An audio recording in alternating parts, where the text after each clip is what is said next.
Hey guys, welcome back to another episode of the Stella Herself podcast. As always, thank you so much for listening. Thank you so much for tuning in this week. And if you've listened before, thank you so much for being a reoccurring listener. It means the world to me. And last week and just this whole past week since I posted the last episode, I've just been cracking up at everyone who just basically... We're going to have traffic over... Dude, I'm not going to cut the podcast 2 seconds into it. So, I mean, if that was a distracting sound, I'm sorry. Anyway, I was cracking up at the amount of people who DM'd me something about Shirley's depression recipe. And some people thought it was funny, but then some people were messaging me like, it's just funny how funny you think it is. So if you don't know about Shirley's depression recipe, you got to listen to the past episode, but I just love that we have this inside joke now. I think it's hilarious. Also, there's this Instagram account called Stooping NYC, I believe, and they just like post stuff that's like, you know, out on people's stoops and like on the street, like furniture and just like, you know, stuff that people are getting rid of. And there was 2 posts this weekend of American Girl dolls that people were throwing away. Like one was...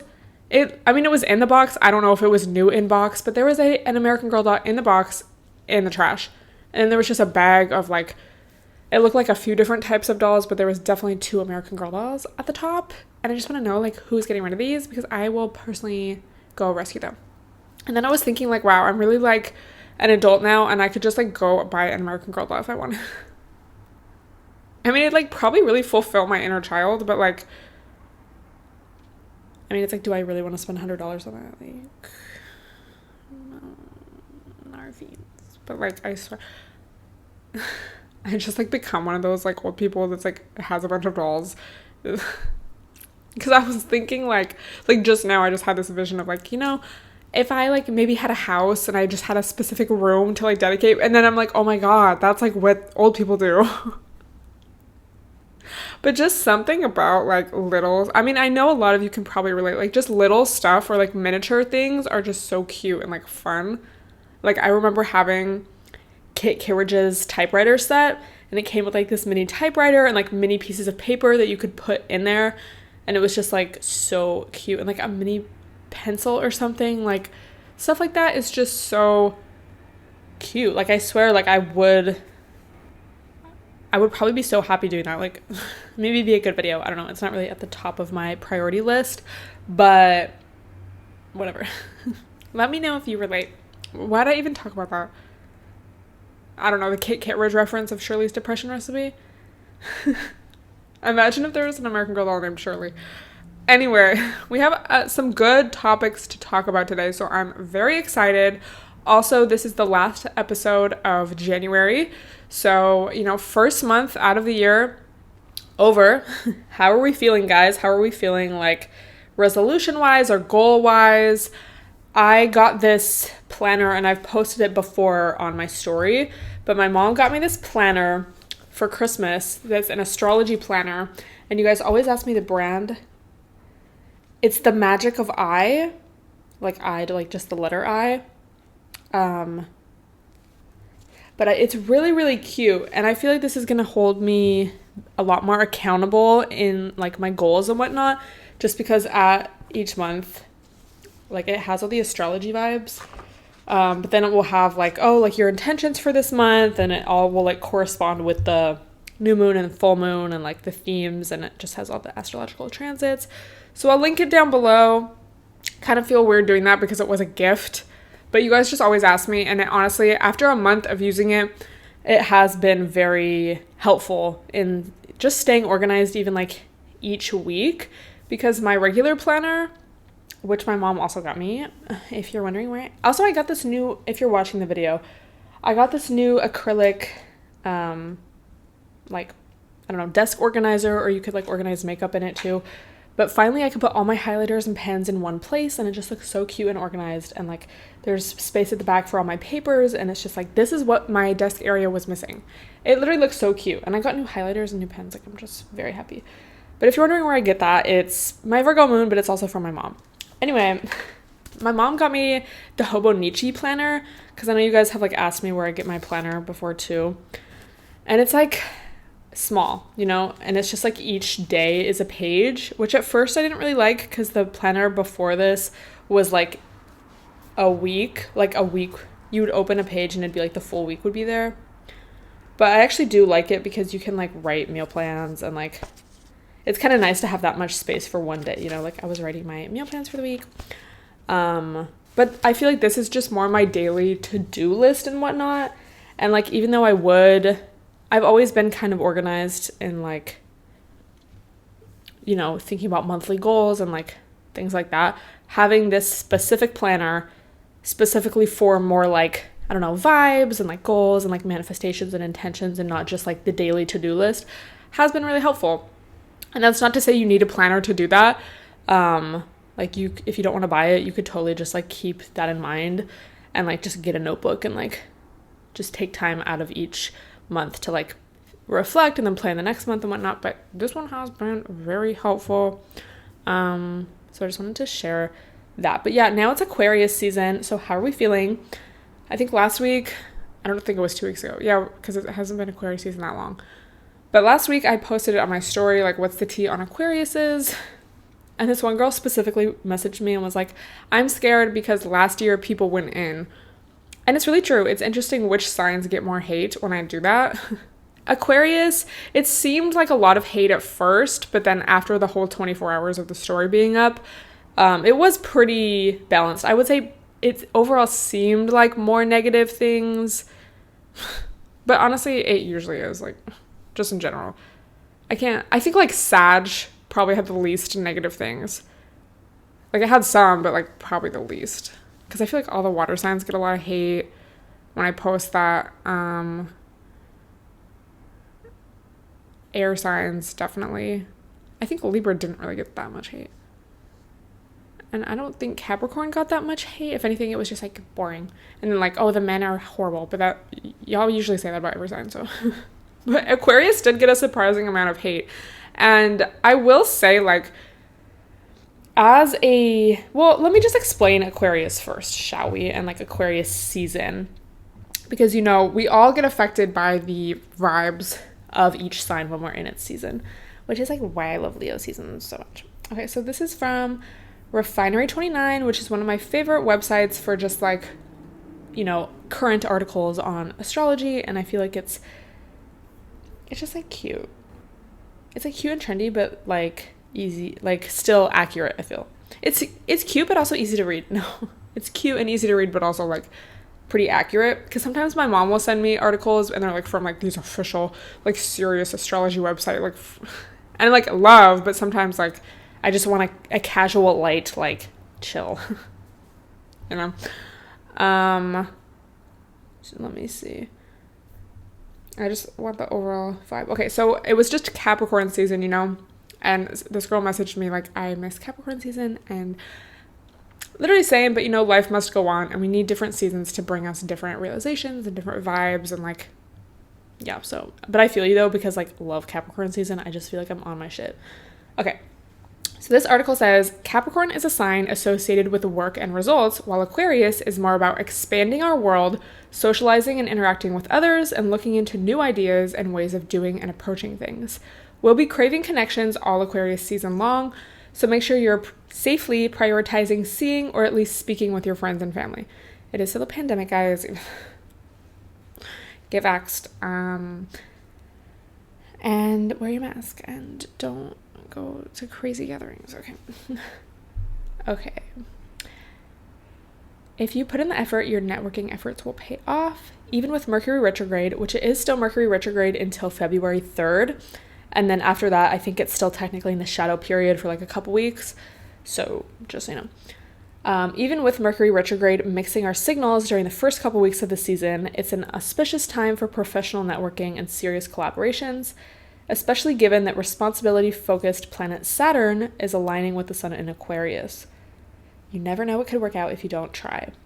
And something I've been thinking a lot recently, which I guess kind of goes along with that, like you you never know what could work out if you don't try. I don't know if this was an article I talked about on the podcast. Like, I genuinely don't remember where I read this, or maybe if one of you sent this to me, or maybe it was an article I found on Twitter. I don't know. I must have talked about it on here. But it was this article about trying new things and, well, basically like making big life decisions. So, you know, taking your life in a new direction. You know, if people are faced with the choice of like staying where they are or like taking this new job opportunity where they'll have to move across the country or something, or like going to a new school where everything will be different. Research shows that, I forget the exact percentage, but basically majority of people are ultimately more happy after they've made a big decision. You know, like I think it was a year after they're like glad that they did it, which I think is ultimately like true, you know? Like I'm trying to think of like something I did where I was kind of hesitant at first. I don't know. I feel like kind of like that right now. Just because this year, like, I don't really know, like, can I say like anymore? But I'm like, should I stay in LA? I don't know. So that article has been coming to mind a lot because I'm like, well, you never know what could work out if you don't try. So this is a good season to be thinking about that and like putting it into practice if applicable. Let's see. While January 1st may be the start of a new year on paper, if you go by the stars, things are just now beginning to settle into place. We've shed the negativity from planetary retrogrades and are ready to start fresh. Who knows what the next seasons will bring? And wasn't I saying that at the beginning of this month? Like, you know, I've been saying that this whole month in all my podcasts. After these retrogrades, because Venus has been retrograde, Mercury is retrograde. Well, Venus is still retrograde too. After these retrogrades and whatnot, starting on that fresh note. And that's kind of how I've been feeling like this whole month of January. Let me know if you relate. Again, I don't know if it's because of the retrogrades, but I haven't felt completely like new year, new me. Like I still feel like I'm reflecting and like kind of been in just that hibernation, like, I don't know, journaling a lot, kind of going inward. And I feel like once that's over, it's like once you're putting everything into practice, like what you've learned and realized, then it's like you actually feel fresh and like you feel the new year, new me vibes. Do you relate? Let me know. Also, I feel like my dreams this whole month have been so vivid. I started writing them down actually in my astrology planner, and that's super cool because I can see like where the moon was. And I had the most crazy, dude, on the Cancer full moon, and I wasn't even thinking like, oh, I'm probably gonna dream about that tonight. But like my dreams were so applicable to the themes of the Cancer full moon. I was like shocked because I'm just not, like if I was like, vibes are everything, like, and if someone was like, vibes are everything, and then where it's like, my dreams were so aligned, I'd be like, okay, bitch, like you probably just expected that to happen, so it happened. But like, let me tell you, like, I wasn't even thinking about it. And it wasn't until I actually told my mom about the dream and she was like, oh yeah, well, Cancer full moon. And I was like, oh, I didn't even think about that. I'm like, disclaimer, I'm not a think of the vibes. Like, that's like so funny. So yeah, Aquarius season, air sign season. With any air sign season, we tend to be more sociable and wanting to connect with others, and it can just be kind of refreshing, honestly, regardless of the retrogrades, just after Capricorn season, you know? So do it safely, Avi. Let me know if you have COVID right now. Hopefully you don't. Also, there's an Aquarius new moon on either January 31st or February 1st, depending on your time zone. But y'all know new moons are a time for manifestation, and it's just a great time to think about like what you want for the month, how you want it to go, setting some mini goals. My goals for January were to finish my books. I actually said to read 2 books, but it looks like I'm going to finish 3/4. We'll see. Well, not we'll see. I am going to finish 4, but one of them is Little House on the Prairie, and technically I started that over Christmas, but I didn't finish all of it then. And then my dad had to send me something else, so he just included that with the package, so I've been also reading that book. I also had a goal of trying 1 new bar, restaurant, or coffee shop, and I actually tried 4 so far, at least. We'll see. Maybe I can slip 1 more in there.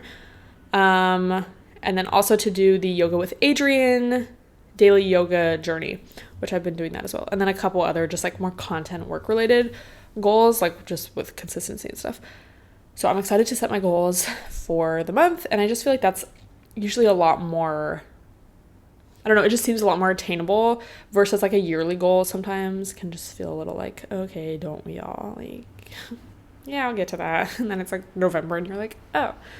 And then also doing like weekly check-ins, which the book has, or my journal has like a little spot for that. So it's just been really helpful. So on the new moon, set your intentions, do some journaling about what you want looking forward. And yeah, this is from foreverconscious.com about the Aquarius new moon. As this is an Aquarius new moon and holds strong air energy, any actions we take to bring new energy into our lives is likely to inspire new ways of thinking, bright ideas, and a clearer mind. So great after a Mercury retrograde. Like, oh my God. I've had some really good realizations, which I think I was talking about last week. But yeah, I'm just like, okay. It's just like... A new goal I have also, and I don't mean to like flex on y'all. So sorry to the community. But trying to just go outside every day. And I hate to say trigger warning if you live in a cold climate, but it's been so nice out the past few days. So I've just been trying to make a conscious effort to go outside and like just sit in the sun, like with my SPF, but I just sit in the sun for like at least 10 minutes. If it's going to be more than that, I'll like heavily prepare with like, you know, a little blanket to put over my head and like a lot of SPF. I mean, I put on SPF either way, but just doing that, because sometimes I just get so caught up just in working and being in the house, and then it's dark outside still, like early, so then I'm just like want to watch my shows, and I'm just in the house all day, and I just have noticed I feel a lot better mentally when it's like, oh, are you really shocked by this? But I just feel a lot better mentally and like more just calm and normal, less anxiety when I do get out of the house, and then when I'm just around other people, because I'm definitely more of like an introvert. You know, I like to be alone. I like my alone time. But I've just really noticed, like, if I am alone for too long or in that apartment for too long, bro, my anxiety gets so much more increased, especially when I then have to leave the house. Then the world just feels so much more like overwhelming, and like, ew, I just like get anxiety, like going to get a coffee, and it's like, bro, like chill. So if you're like that, you know, maybe you relate, maybe you don't, but if you do relate, even if it's not necessarily, you know, nice and sunny where you are, just trying to leave the house and just like go on a walk around the block or something, and just like, you know, it really be just the little things in your daily routine that add up. Anyway, I also wanted to talk briefly just about these supplements I've been taking for anxiety, because I posted about them on my story and was getting a lot of questions. Not sponsored, but I wish I was, and I'm literally going to go to their website to see if they have like an affiliate program or something after this. But I got I got the first ones at Whole Foods, and then they also have them at Sprouts. Probably any like health food store, but Whole Foods, yeah, that's like pretty easy. It's the Herb Farm brand of supplements, and I've also tried like this is the nervous system little line, but they have like so many different herbs and supplements just in these little drops. So I've also tried, I think, the echinacea. There was, I think, like elderberry, you know, more for immune system. But I remember trying the kava back in 2016 or 17, like when I first moved here, and I would just always like keep it with me because I don't know, just an anxious ass bitch. But kava is, I believe it's a root that can have very like calming effects. So there's that one, and it kind of like makes your, like, I would not recommend just like dropping this into your mouth like a CBD drop. I definitely have to put this in a tea, but I would say it definitely works. Well, I'll just go through all of them and then I'll tell you my experience. Then we have the good mood one, which has ashwagandha, St. John's wort, skullcap, and prickly ash bark, all very calming herbs.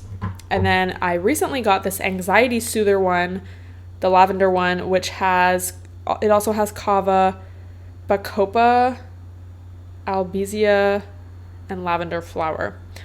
So I tried this anxiety soother one. I've only had it for like a day or two. Tried it yesterday, and I really did feel so much more calm after.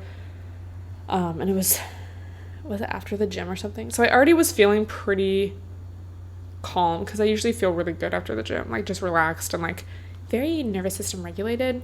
And then I had this, and I was just reading my book in my bed, and I just felt so good. Like I felt, and I was listening to the Soul Lection, like mix from this past Sunday, just laying in my bed reading. The sun was on me. I was like, bro, like I haven't gotten high in like a long time. Like I can't even remember the last time I was actually high from weed.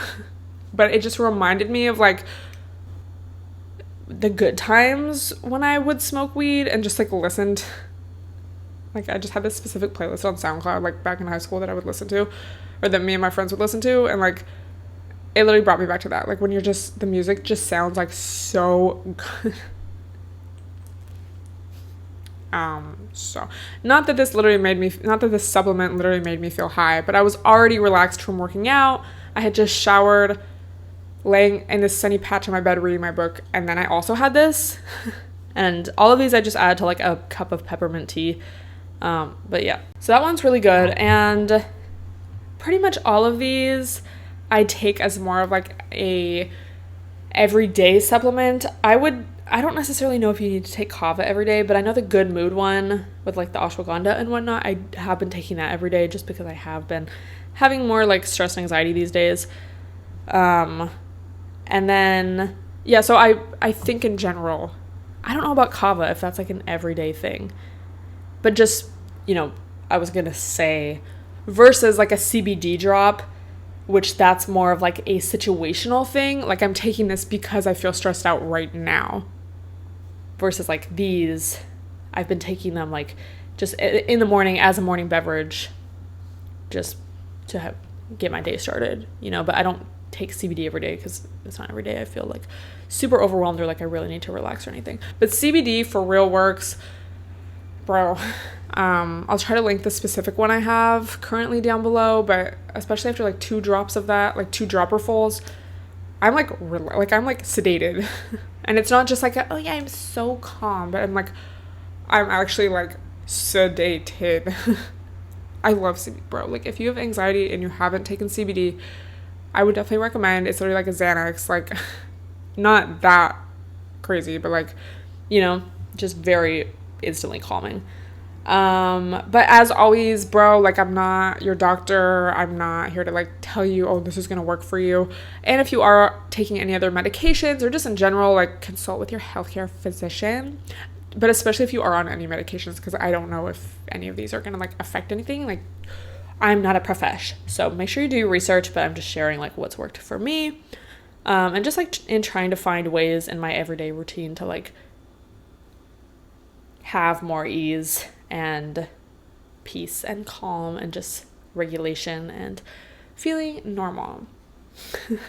With that being said, I did get a 2/3 decaf today just because I did want to record my podcast, edit my vlog, and then go to the gym like later. So I'm like, you know, it's a Monday, you know, I'm recording this on a Monday. Gonna get the vibes sorted out. And I did make beef broth. You can tell I've had like a little bit of caffeine. She's kind of chatty. Okay. I wanted to talk about this. Okay, this is not like a drama podcast. This is not a gossip podcast, but sometimes there will be trendy topics that I feel like we can talk about in a larger scale. Like we're not just talking about it to talk about the tea. We're talking about it in context of like larger, I don't want to say issues, but just like, I don't know, there's just more to talk about than like a surface level gossip. And I just honestly, I feel like this is kind of over, but we can still talk about it because I didn't really talk about it publicly anywhere. And again, I feel like there's like more. Well, we'll just get started. Bro, I was like, shut up. Me on my own class. Can you just shut the fuck up? Okay. If you guys are on TikTok or maybe Twitter even, because it did make its way to Twitter and that's where I first saw it. Did you hear about the West Elm Caleb thing? And honestly, I hesitate even talking about this now because again, it is already over. And then I'm like, is calling more attention to this or him like harmful? But we're just going to talk about it anyway. And again, this is not in like a tea way, but it's more so like, Okay. So recap from what I understand.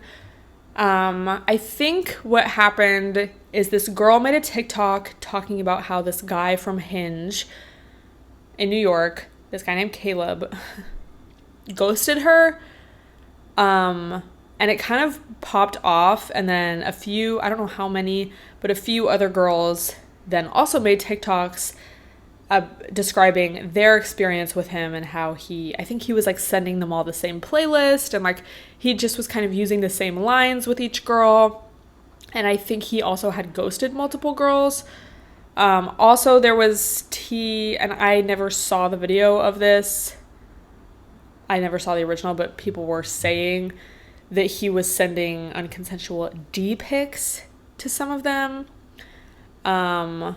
So it really blew up and like so many people were talking about it. It was like trending. I think it was trending, like West Elm was trending on Twitter.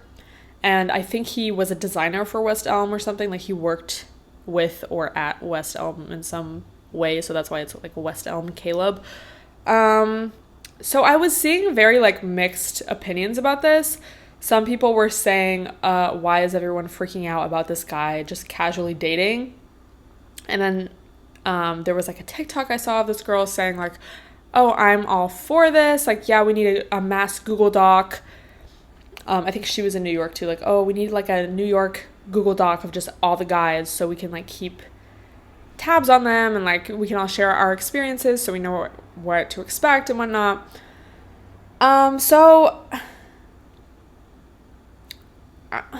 I honestly, when I saw all of this, I expected there to be more harmful things that he was doing.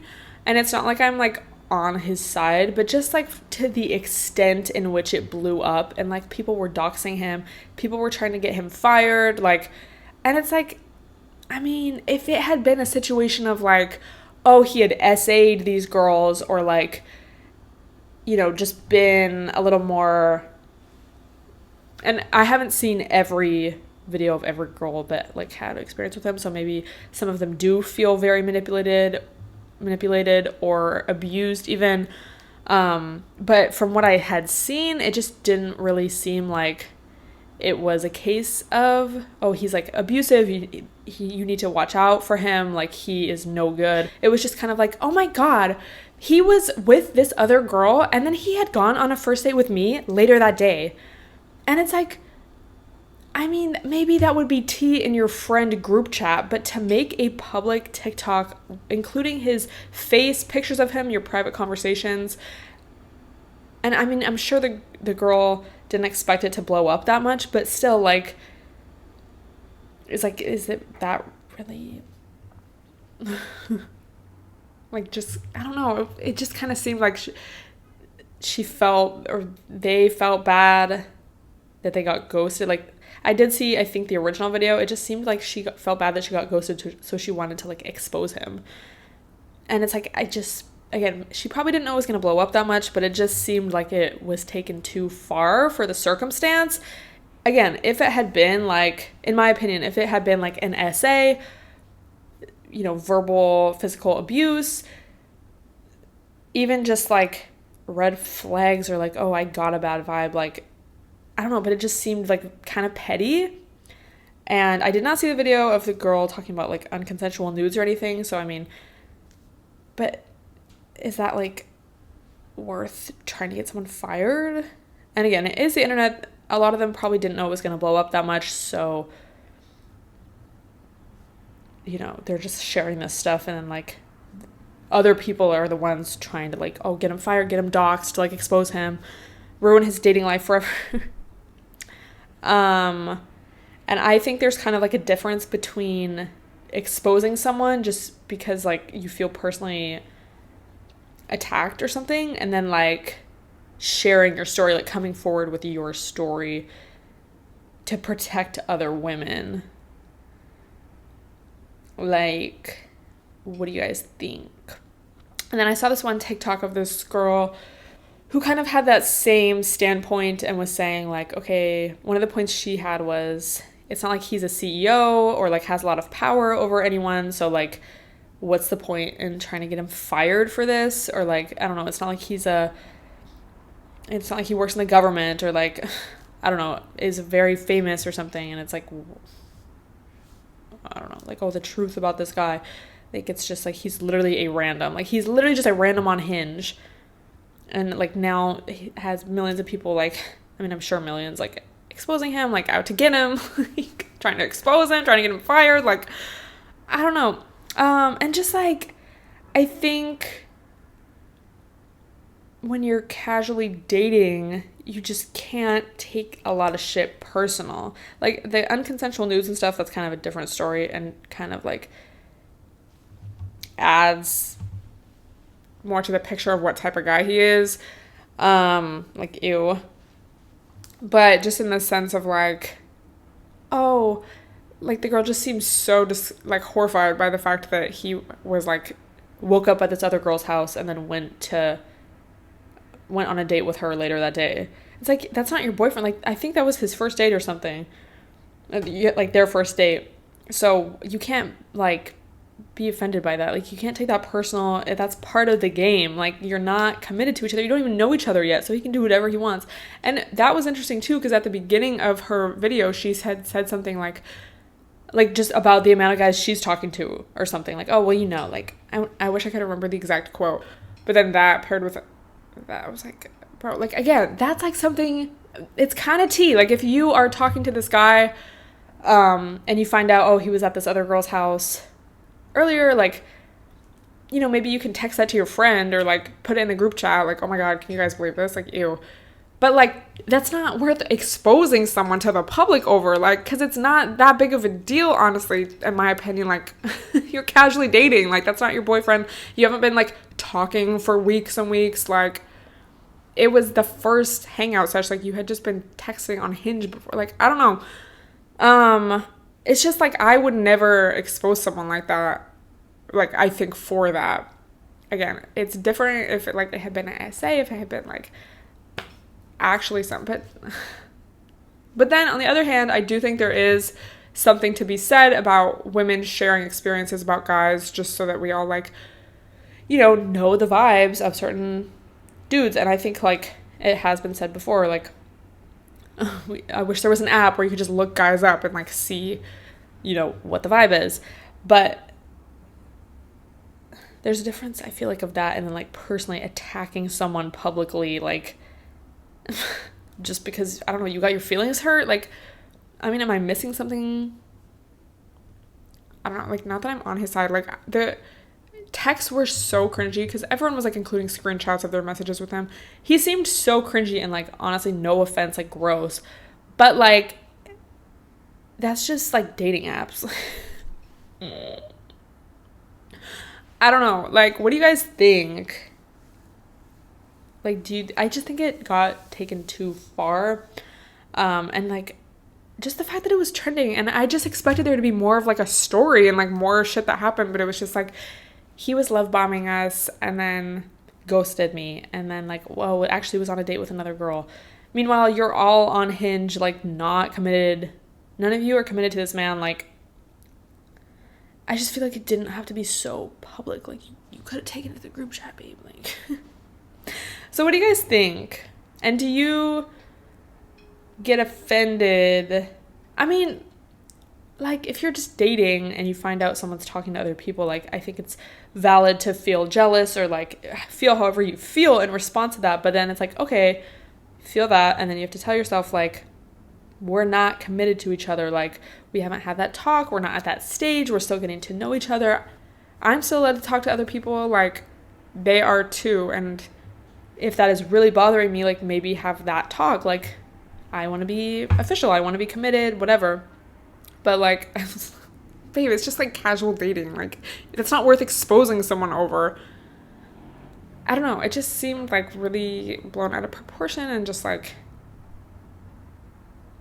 from all the information I have, it just seemed kind of immature, like, the whole thing. It's like, bro, is this really worth it? Like, okay, a guy is, like, cringy and, like, ghosts you. Is that worth, like, ruining his life? Or do you just, like, chalk it up to the game, on to the next? Like, are you really... And, like, I don't know. I don't want to come across as, like, victim blaming, because that's, like, not my vibe, you guys know. But it's like, were you a victim? Like, I don't know. I just feel like if someone goes to me, I wouldn't, like, make a TikTok about it.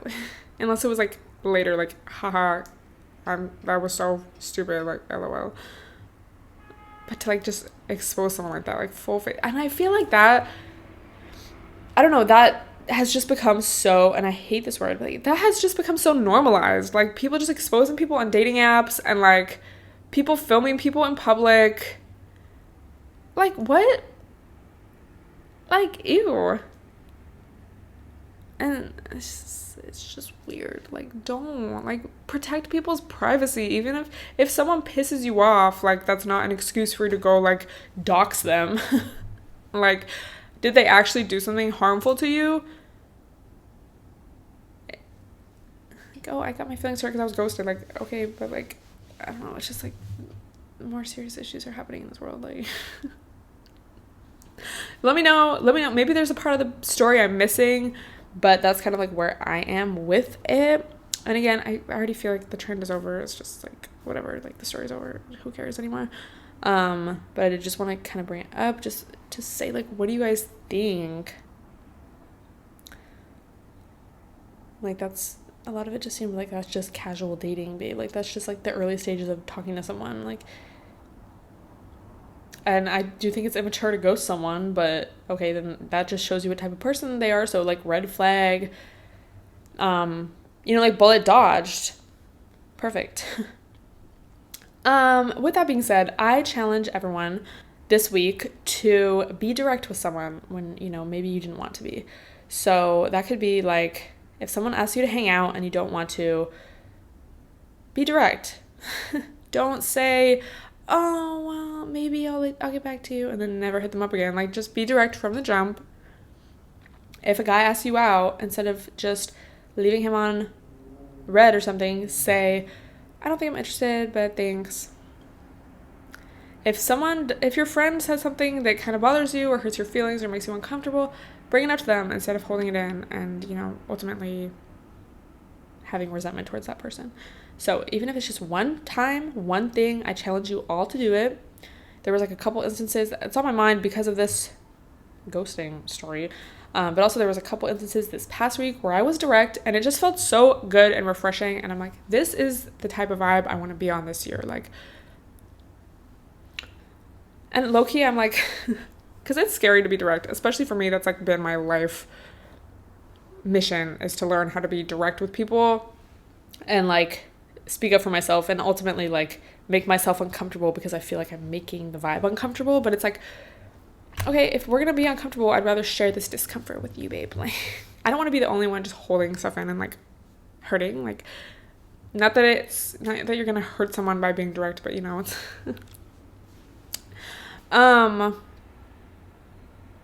so sorry.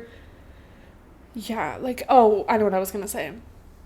Sometimes when I'm direct with someone, I'm just like, first of all, you are, like, showing people how you want to be treated and, like, the type of relationship you want to have, and it kind of allows the other person to, if they're, like, receptive and they're not just like, oh, well, fuck you if you're setting a boundary with me, like, oh my god, you don't want to do everything revolving around me, I don't want to be your friend. If someone's reasonable, it's going to show them, and that's true with conflict in any relationship, like, if you are honest and vulnerable, it shows the other person that they can be honest and vulnerable with you too. So it's just kind of like a nice, like, way to think about it. So if you're direct with someone or you share how you feel, If something bothers you, you speak up. You're kind of like setting a good example, like, you know? And even if they're not receptive to it, like, they definitely needed that example. So I challenge you, just try once. And it could even be something like, oh, if they mess up your drink at a restaurant, send it back. I mean, you don't have to be fucking rude Karen vibes about it, but you could just be like, hey, like, I actually wanted this. Instead of just like, oh, well, it's fine, I'll just deal with it. Because I know a lot of us struggle with that, especially women. Like, we're just very socialized to, like, shut the fuck up and just like, oh, well, it's fine, I'll be fine.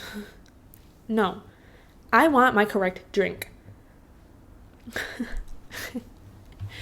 Anyway, I've been reading the book All About Love by Bell Hooks, and it's really good.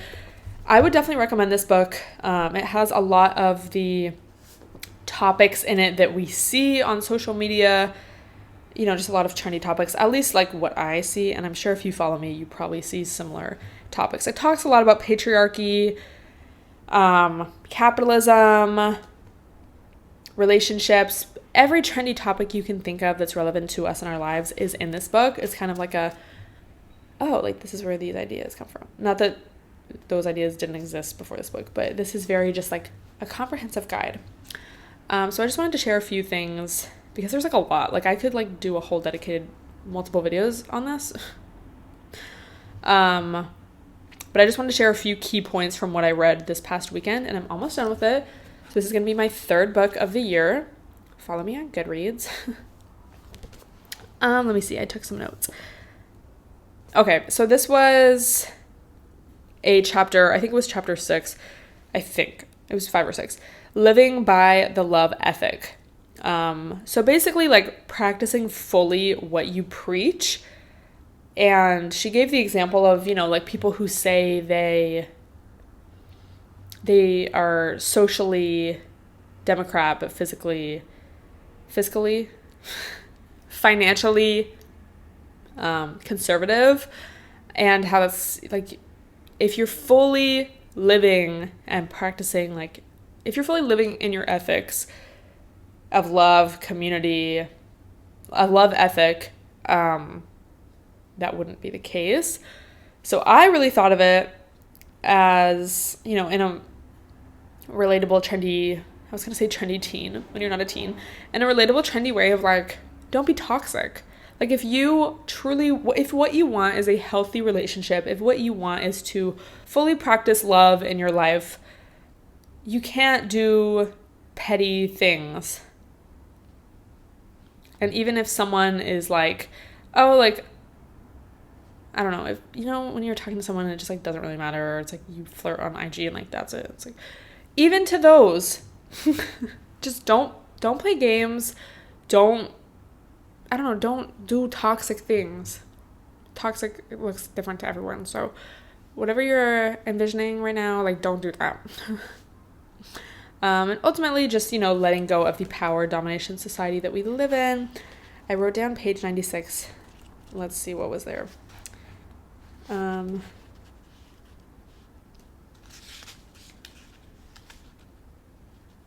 Oh, here we go. Well, I mean, this actually wasn't it, but I'll read this too. Embracing a love ethic means that we utilize all the dimensions of love, care, commitment, trust, responsibility, respect, and knowledge in our everyday lives. We can successfully do this only by cultivating awareness.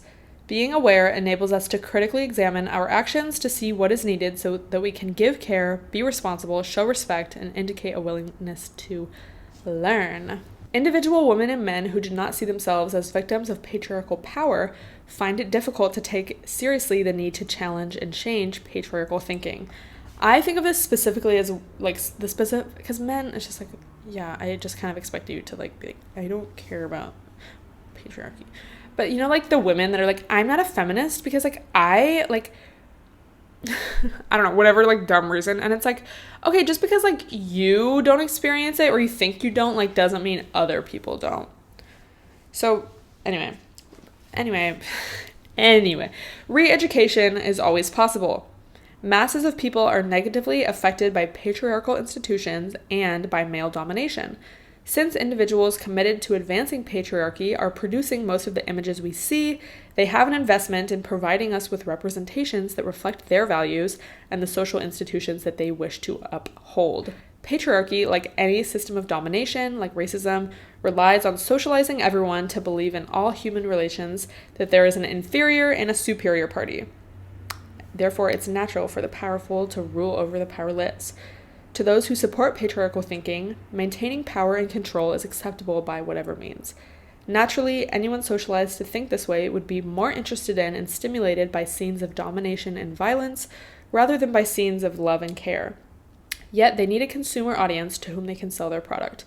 Therein lies our power to change. She was kind of talking about just the amount of like violence that we see in media, and we see like love is always kind of marketed to us as like a mystery, and it's always like romantic love. And then later this really had me shook, because a lot of these ideas like I have read about before or heard about before, but this had me shook. I think it was in the next chapter, or that maybe the next, but the chapter about community, she said something like, we are socialized to think of and to treat romantic love as different or above any other type of love, like the love we have for our families, our community, things like that. And therefore, because romantic love has been marketed to us as this like special thing, especially as women, we accept a lot of bullshit and like harm that we would not accept in, like a friendship. Let me actually find the specific page. 137 class. Turn to your book. One of the longest romantic relationships of my life was one in which I behaved in the more traditional manner of placing it before all other interactions. When it became destructive, I found it difficult to leave. I found myself accepting behavior like verbal and physical abuse that I would not have tolerated in a friendship. I was raised conventionally to believe that this relationship was special and should be revered above all.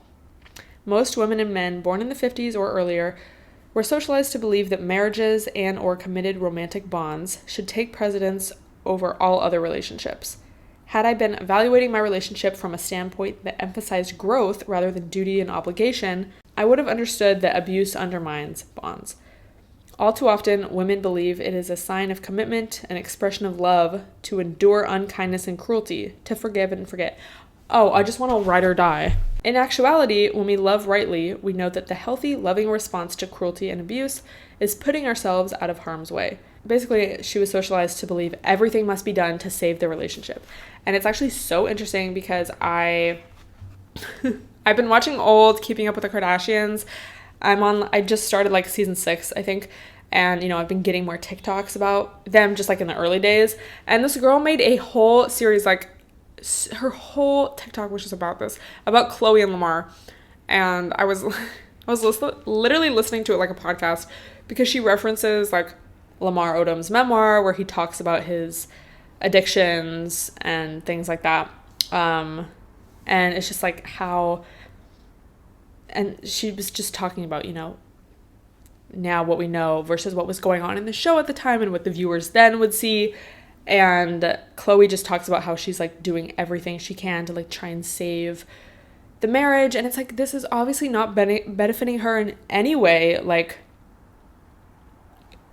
he's cheating on her. He's like putting her through hell with his drug addiction. And like, she still feels like, even though she's suffering so bad, she still feels like everything must be done to save the marriage and relationship. So it was kind of interesting to like read this and then see that. And I was like, oh, that's like an example. We have a lot of range on this podcast. So I think that was like very interesting. So ask yourself, if you are in a little situationship right now and you're like, wow, I feel crazy all the time. Like, why is this so toxic? Ask yourself, would you accept this treatment from a friend? Probably not. So why are you accepting it from like a random? I mean, not a random, but Also, there was a chapter about greed. Our passion to connect has been replaced with a passion to possess. And our ethics have been replaced with longing and lack.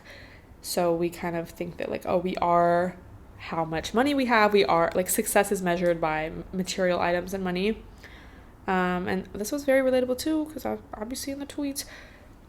Thinking about love is painful. It's easier to harden our hearts and to focus on material items. It's like safer. So when you see those tweets that are like, fuck love, I just want to get the bag, I don't think you're really living by a love ethic. You're living by greed and capitalism. So, and I mean, like, bro, we live in capitalism. Obviously, we have to care about money and we have to pay our bills and we have to live. But to just like completely close yourself off from everything, like, oh, fuck love. It's like, what? Anyway, it's been a really good book. Very easy to read. And I say that just because, like, I think it was like an Alan Watts book.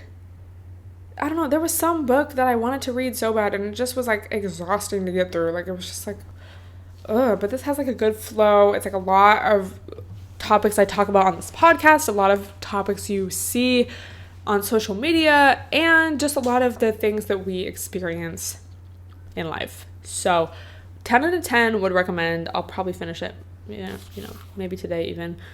So that's that. And now for my next book after this, well, after I finish Little House on the Prairie, but that's more of like my bedtime book, I have Gone Girl, the novel, or I have Women, Race, and Class by Angela Davis. So we'll see like what kind of mood I'm feeling. I go from All About Love to Gone Girl. Perfect. But we'll see that too. Maybe I can like do a novel at like a night. And then my daytime book is like a little more learning stuff. I just want to read more. And I have also been accumulating a lot of books, just by following people and like getting recommendations. And I've been adding those to my Goodreads as well as like in the want to read section. So if you want more recommendations, not from me, but just like things I'm looking forward to, you can follow there. I should really get a library card because like, buying a lot of books honestly gets to be a lot. But like not even necessarily a lot of money, but just like a lot of additional things in your home. But I guess it's like a good thing to have. But it's like, what if I don't like the book? Then I just own it. Like I still have the starch solution. What am I gonna do with this? Like, anyway, let me know if you've read it. If you haven't, you should definitely put it on your list. 2/3 decaf alert. Let's talk about it. I'm also starting to get hungry, and y'all, I meal prepped a soup. Well, I made a soup this morning to have today and later this week, so I wouldn't be pissed off at lunchtime. Look at me coming through for myself. I've been feeling very domestic recently. I got fridge organizers. I got these like carafes where I'm doing like 2 different infused waters. Just like having a lot of fun. Anyway, I asked you guys on Instagram to ask me topics and questions and things like that. One of them really stood out to me and I feel like goes with everything that we've talked about today. Well, not literally everything, but the main themes. So we're going to discuss that. So thank you so much to this person for asking this question. I don't know if you want me to say your name. But she basically asked how to reframe your interactions with others to not take things personally. Basically, how do we not take things personally? So this goes with this goes with everything. I have like a lot of thoughts. First of all, the first thing I wrote down, because I did take notes with my new pens, allow yourself to feel however you feel. Because I feel like there's this like fake positivity, fake spirituality thing of like, don't take anything personally. Anything anyone does is just a reflection of them and it doesn't have anything to do with you. It's like, okay, true. But that you can still be hurt by something or offended or upset or pissed at something that someone says to you or the way someone treats you, even if it, like, oh, okay, it's just a reflection of them, So I feel like a lot of those sayings, like, don't take it, it's like just kind of an excuse or like an excuse to not feel your feelings and an excuse to just push them out of the way. Like, it's kind of saying, oh, your feelings don't matter because, well, you shouldn't have even been taking it personally in the first place, So fuck that. Allow yourself to feel however you feel, even if it's not reasonable, even if like, okay, this probably isn't that, or I'm just being sensitive. But like, don't gaslight yourself, bitch. Feel your feelings. Then, after you feel your feelings, remind yourself that their deal is their deal. And I think, when we can come back to ourselves and like, I don't know, because, their deal is their deal. It's like, okay, well, my experience is still my experience. And like, I don't like being around you. Like, you piss me off. So being mindful of just how different people affect you energetically, affect your mood, just affect how you feel. Are you exhausted after hanging out with them? Do you make good choices when you're around them? And good choices, sometimes things are so small, but it just like little moments like can show a lot about someone's character. And just pay attention to how you feel. And then the next step that I wrote down is, if this is a friend, because there's if the cashier at Whole Foods is being rude, it's not like you're going to go back later and be like, what you said really hurt my feelings. So if it's like a friend that said something, or someone in your life that said something that hurt your feelings, and you're like, should I be taking this personally? Later, after you've felt your feelings and calmed down, I would recommend sharing how you feel and sharing your experience with them. And this can either strengthen your friendship or not. And that just shows you, where you stand with that person. And it doesn't have to be beef. It doesn't have to be anything. But you could it's like information about them, about the relationship, and all of that. So an example of that would be like, say you're at dinner, your friend says something that kind of bothers you. You're like thinking about it later. You're like kind of maybe trying to talk yourself out of it. Like, well, maybe I'm just being sensitive. Maybe I'm overthinking it. But it's just like still on your mind. Then, again, after you've calmed down, when you're in a little bit more reasonable state of mind, you're not feeling actively hurt, you're not actively angry or anything, I would be like, hey, like, I just want to share with you that whatever you said last night made me feel this way. I just wanted to ask if you could be more mindful next time, or if you could not say that, or if you could not bring that up, or like not use that tone with me. Like, I would really appreciate it. I value you as a friend, so that's why I'm sharing this with you, and I hope that like you would share something with me if it was bothering you. And then you can just kind of see how they react. Like, are they going to be immediately defensive and just like, oh, well, maybe like trying to gaslight you, like, I never said that? Or are they just going to be nice and like understanding and like, thank you so much for sharing that with me. Yeah, I'll be more mindful, or I understand, whatever. Because it's like, what is not taking something personally? Because again, like, even if something has nothing to do with you, I'm still going to feel my emotions, and they're going to be real to me. And I think part of being honest with ourselves and like more in tune with our emotions and how we feel is feeling them. So I think taking something personally is like, because I'm trying to think like, okay, what's like an example? I think a bad way of like, taking something personally is like, you just assume it's about you and it's a direct attack, and you just never bring it up to them, and you're just like resentful towards that person. Like, oh, they're just talking shit about me, or like they wanted to hurt me or embarrass me in front of everyone. Versus like, if someone says something and you take it personally, like you are hurt by that, you feel something from that, but then later you talk to them about it, like, and either you get clarity, like, oh no, I didn't mean it to be like that, like, I'm so sorry, I won't, bring it up again or say that again, or like, whatever. Or they make, yeah, what's about you, you ugly bitch. Either way, like, you get information about the relationship, the friendship. You're either going to take the friendship deeper, further, and be more connected to that person, or you're not. And it's information either way. It's like a win-win.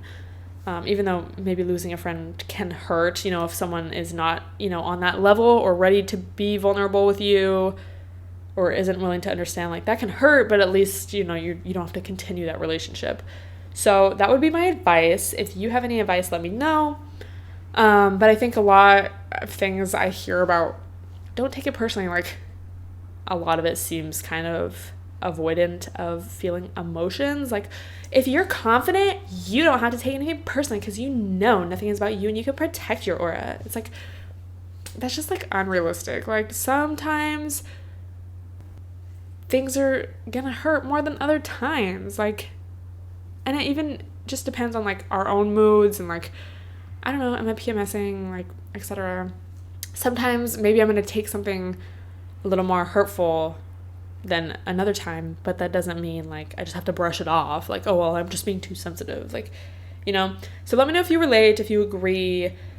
But yeah, be direct, people. Like, if someone says something to you this week that you take personally, be direct with yourself by admitting how you truly feel. And then if necessary, be direct with them. Like, hey, that hurt my feelings. Because it's really not as scary as you think. And the more you do it, the more you get into the practice of it, and the more it just becomes natural. So I think that is all we have to talk about today. Last podcast of January. Let me know how you would rate this month down below. This month was like okay for me, I'd say. It's like pretty decent. Like, it's like fine. I don't know. It wasn't like amazing, but it wasn't like so bad. But I'm so excited to see the vibes for next month after these retrogrades. Let me know anything we talked about, your thoughts on any of it down below.